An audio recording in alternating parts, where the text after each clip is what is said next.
Welcome to CivilNet.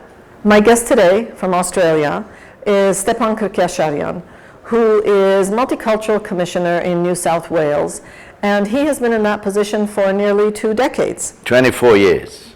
More than 2 decades. Welcome to CivilNet. Welcome to Armenia. It's a pleasure to be here. What does a Multicultural Commissioner do in a place that has over 100 minorities and different cultures? We've got, New South Wales, the state in which my jurisdiction resides, has got a population of 7 million people. And there are more than 200 different birthplaces represented there. We say that we've got A to Z of religions. We've got from the Anglicans to the Zoroastrians, the Sabaean Mandeans. They all have their religious institutions they practice there. More than 120 languages are spoken. So our commission has got 3 major functions. We're a commission, we're semi-autonomous, we're funded by the government. But we have 3 major functions. Function number 1 is to provide services, which is interpreting and translating services. For the people. Various agencies, people dealing with various agencies. And people, because we consider communication to be one of the fundamental building blocks of a democracy. If people cannot communicate with government particularly, or communicate with each other, then democracy suffers, doesn't function. So, can you do something for us? We don't have a language problem, however, but that's a different... Well, sometimes communication does not necessarily depend on language. That's a later discussion. It's a communication of ideas as well. So we interpret and translate in more than 108 languages. What do you translate? Government documents, school materials? Well, most of it is personal documents, driver's licenses, educational qualifications, medical certificates, etc. But we also do face-to-face interpreting. We do about 1,000 assignments a week. And we also provide translations in the courts, in hospitals, when people are in trouble with the police or need police help. So that's one of the functions. The other function is government agencies have to be cognizant of the cultural diversity of the people they serve. And therefore, all government agencies, ministries, have to have policies which define how they can deal with someone who is of a different cultural background and religious background. So the role of my commission is to assist them to develop those strategies. We monitor them, and I report to Parliament every year on how those agencies are performing.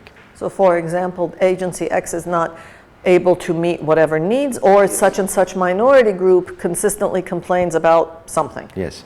What the way I've divided agencies into 2 groups, we've got key agencies, and they're the ones that have day-to-day contact with the people, like the police, like hospitals, etc. And we've got a 3-tiered monitoring system. Do they use interpreters? But it's not only about service provision, because there's another matter about democracy. A well-functioned democracy is not measured simply by what the government does to the for the people, but it is measured by the way the government involves the people in the decision-making process. So we monitor both of those. In other words, do important committees set up by the minister, do they have people of different cultural backgrounds on them, so that they've got a broad-based input? And the third function, of course, which occupies most of our time, is to promote community harmony. Now, that's a very simple statement. It's probably a bit esoteric, but when you have people of different cultural backgrounds, when you have more than 40% of the population who are not born in the country, or one of the parents is not born in the country, you have basically 3 options. Option 1 is you do nothing about it, and you just wait for them consequences. Option number 2 is that you try and assimilate everyone. You define an identity, and you say everyone is going to fit this identity. And we know what happens when you do that, because you're dealing with human people, with human beings. And what do you do with those who do not conform to your identity? Do you exile them? Do you kill them? I mean, we know in history Some people have just killed them, genocides. The third option is you approach that diversity strategically, you work with it, and you turn it into a positive force. And that's our role, community harmony role. Do you find that the minority groups themselves don't quite know how to interact with you given that sort of strategic goal? I can imagine some of the Armenian communities I know around the world wouldn't know how to work with you, for example. Well, we try and involve the communities as much as we can, but of course, like any other government, we've got limited resources, and we therefore concentrate on areas which are potentially liable to result in conflict. Of course, over the last 10 years, and in fact going back about 25 years, Australia started bringing in immigrants of the Islamic faith. Now that's very important for us from an Australian perspective, because Australia started off as a white Anglo-Saxon society. We had very racist policies. In fact, the Australian Constitution, still in section 25 of the Constitution, still contains racist elements. And we moved very fast in the 70s away from racism, and we're probably one of the most successful multicultural societies. But when you move in that direction, of course, it's important to take the people with you. Do they come with you? That's my question. You're trying to do this 21st century approach, enlightened, and I suspect that a lot of these communities don't have that experience of participation and cooperation, and now you want them to do it in this very different setting. Does it work? Well, it works. It works in two ways.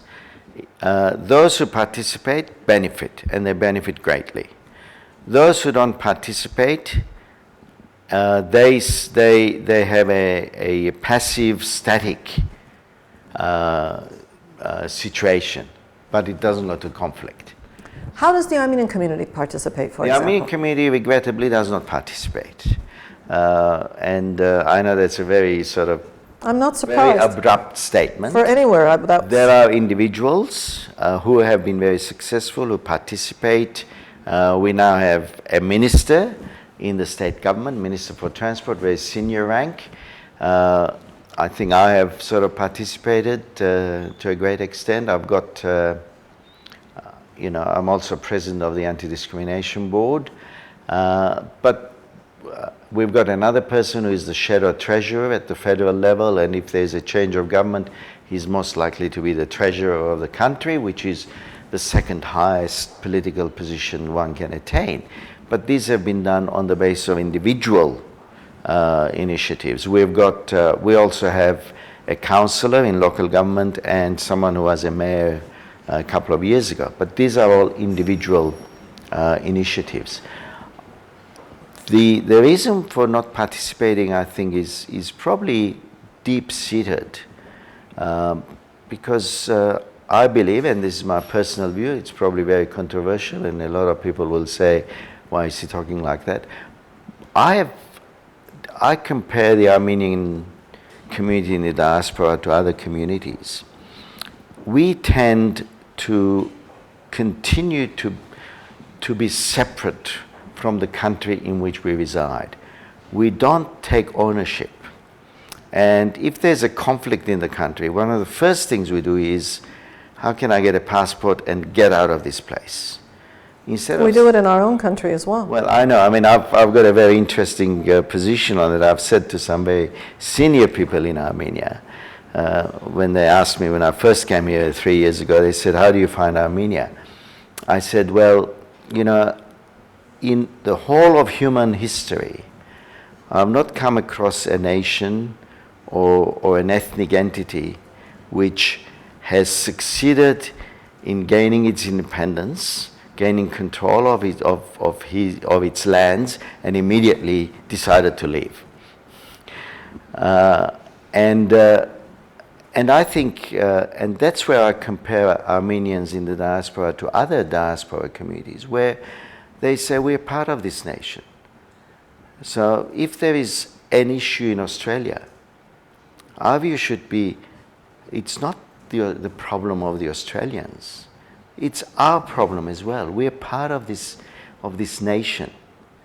And there is no reason why we cannot be both Australian and Armenian at the same time. Especially since Australia is a country that believes that. Yeah, but it is my view that it is the same everywhere. I do not accept that it is not possible to assert yourself. I mean, just as an example, when I was first appointed to my position as chairman of the commission, a reporter from one of the leading newspapers asked me, and she did publish this. She said, "Have you thought of changing your name, Kerkyasharian?" And I said, "Yes." I said, "I've already changed it." And she said, "What was it before?" I said, "It used to be Smith." And people now do call me Stepan Kerkyasharian. I mean, the difference is you and I can individually believe that we can assert ourselves anywhere. The difference is that asserting yourself in a country that doesn't think that's such a great deal, such a great thing, is different from asserting yourself in a country that welcomes it.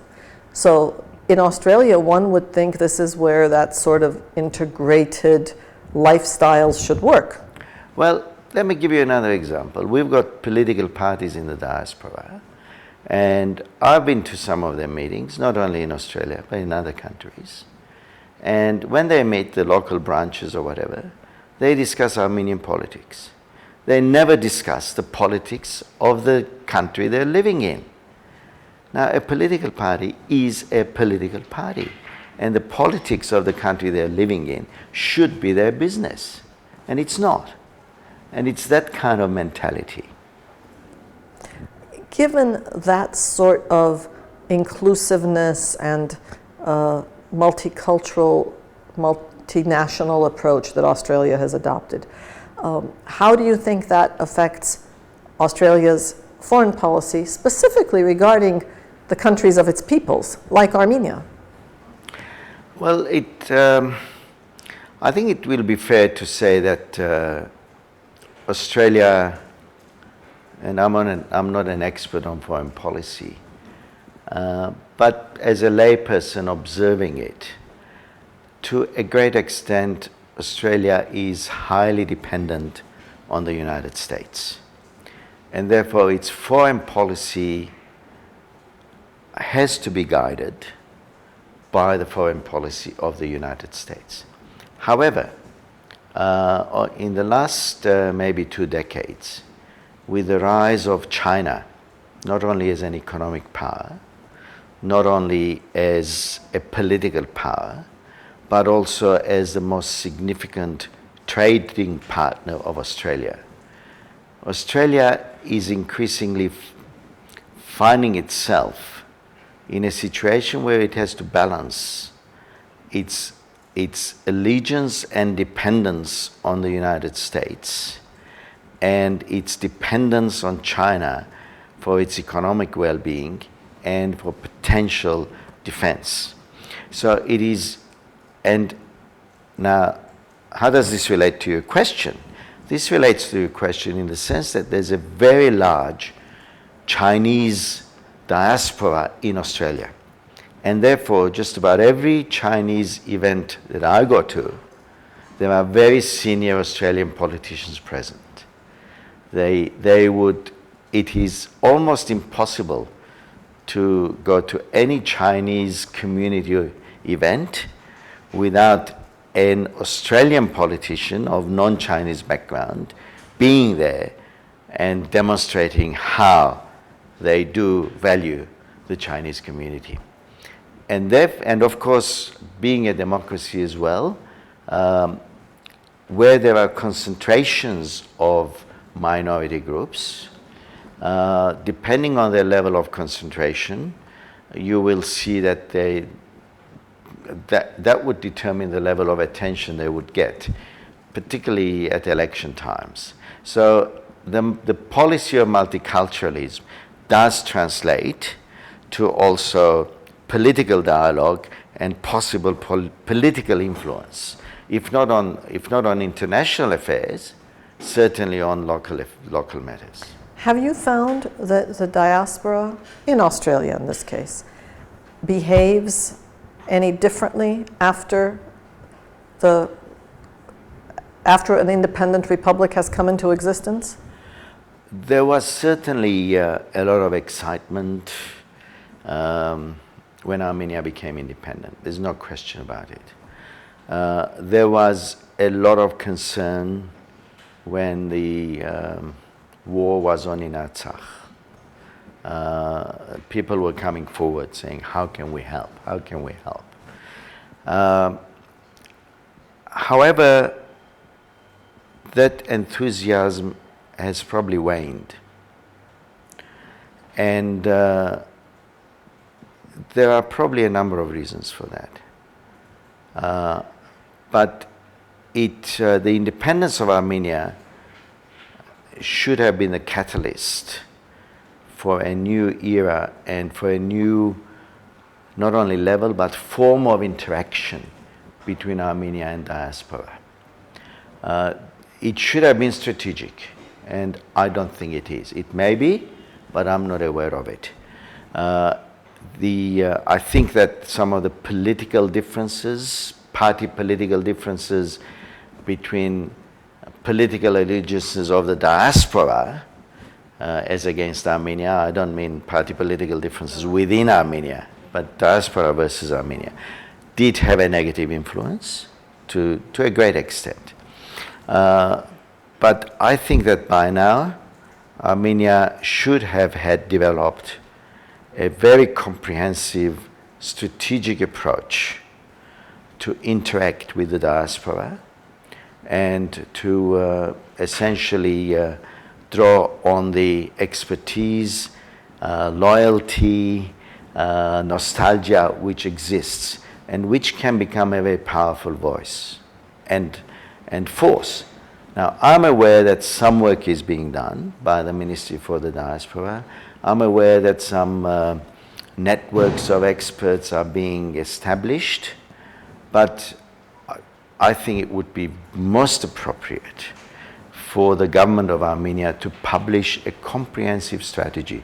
It shouldn't be something that's secret. It should be a very complete policy statement supported by a very clear strategic document targeting specifically North America, South America, Western Europe, and the Middle East, and Australia, taking into account the linguistic differences. I mean, we've got a situation now where Armenians from Argentina cannot communicate with Armenians from France, and those two cannot communicate with Armenians from the United States because of linguistic differences, cultural differences. Armenia should have a publicized strategy, not a secret strategy, not a strategy that's on someone's desk and is being used. I'm not being critical in that sense, but it should be public so that an Armenian young person sitting in Sydney or in Paris or in New York or Los Angeles or Buenos Aires, who's just graduated from university and is very keen, gets hold of this document and says, okay, I've now become a lawyer. These are the opportunities for me. These are the strategies that Armenia has for young lawyers in the diaspora. Look at it and say, doesn't suit me, put it away, or say, this is great, I'm going to be part of this. That's what's missing. Yes, and living here, I can add that two other things are missing, that the diaspora's support, the support that would be necessary, the resources for such a strategy are not necessarily there, and the diaspora would have to kick in. And the other is that such strategies are missing for so many fields in Armenia, unfortunately, not just the diaspora. Well, I think the diaspora should be organized, I mean, we've got the situation now in Syria. I've been approached by Armenians in Sydney who have got relatives in Syria. And they wanted the Australian government to assist them in bringing those people to Australia. And there are expenses involved, the visas, etc. And if they have to pay down payments for social security, etc., you're probably looking at about $20,000 per person. And I said to them, look, I really find it difficult to help you. If you've got relatives there, a family of 4 people, why don't you give them $80,000 and tell them to go to Armenia? With $80,000, they can buy a house in regional Armenia. They've got enough to live on if they don't have a job, acclimatize themselves, and probably start some industry. And I said, and if you do that to 1,000 people, you're sending $20 million to Armenia. You can start a whole new suburb. We have a lot to do. Yes. Thank you for sharing your thoughts, Stepan Kerkyasharian, who is Multicultural Commissioner in New South Wales in Australia. And we hope to continue talking to you, even by Skype. It's a pleasure. And thank you for watching CivilNet.